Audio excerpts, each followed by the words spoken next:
something you said that's important, and I don't want to overlook it for affiliate owners and coaches.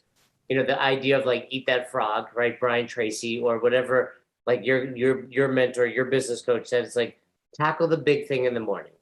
You're Right. fresh, you're awake. As the day goes on, more distractions are going to happen, and I think going back to what we said about meditation, that big thing is not as big as you think, right? Mm. I'm sure your coach says the same thing, like, oh, I need to revamp my website. Yeah, that's not tomorrow. It's like, okay, what pages do I want? I'll work on that today. What's my about page going to say? Who are my, which podcast do I want to spotlight?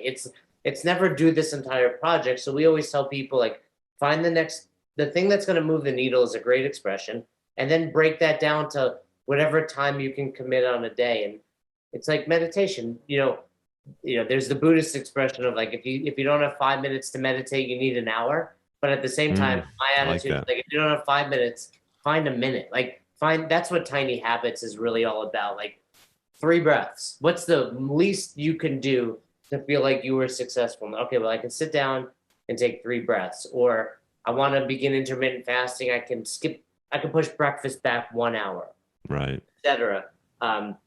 But where I was going is the other thing is I've learned over the last, especially since the pandemic, is this idea of stay in your lane. So, and what I mean by that is, Mm. as entrepreneurs, I think it's really easy to have your hand in like 20 different buckets because there's always that fear of like, well, this bucket's going to dry up and what's going to happen. And this one, and really the last year or two, I've really gotten like, hey, my 10,000 hours is in coaching.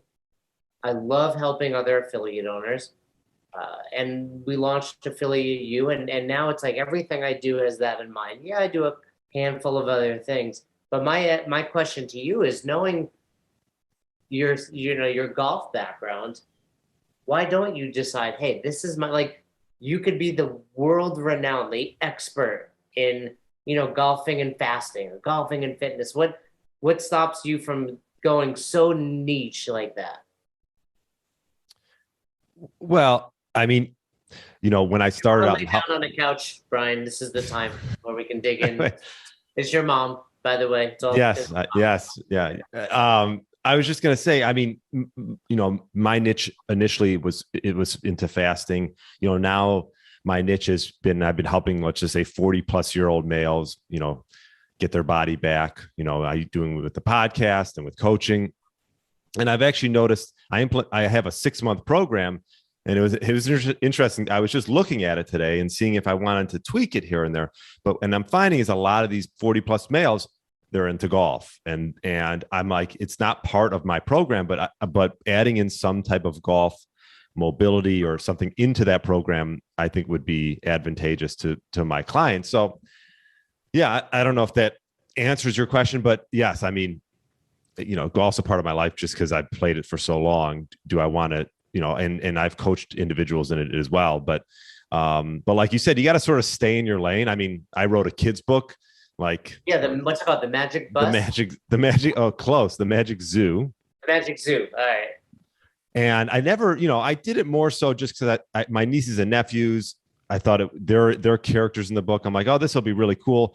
But then, I realized, I said, well, am I going to focus on kids' books or am I going to focus on health? Like that's like, and Well, and I I have a goal. It's written. It's a kid's book about health, but I've never done anything. oh I'll have to ask you offline yeah what the next yeah step. yeah, it's great. It was great. I went around the element. I was like, if you ever want to feel famous, write a kid's book, go around to elementary schools, and like literally you're signing books and people are taking your picture. You feel like you're like LeBron I James. For I, I rem- I remember that when we read a book. It was called "They Caged the Animals at Night." Do you remember that book? I don't know. I'd have to see It, it. Yeah. it was like it was like a pretty thick, like sixth grade, like not like a Mm. kid's book, like. And the author came in. It was like this old guy. And we were Oh like, yeah. "Oh my god, that's the guy that wrote this book." And it was like I remember like we all had pictures with him. Yeah, you know what? I It- I want to be famous amongst the 4 to 7 year olds. So I went right. well, this kid's book.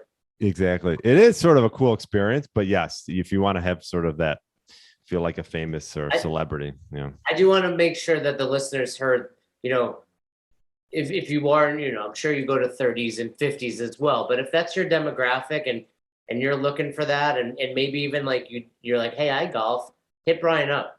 Like definitely check him out, briangrin.com.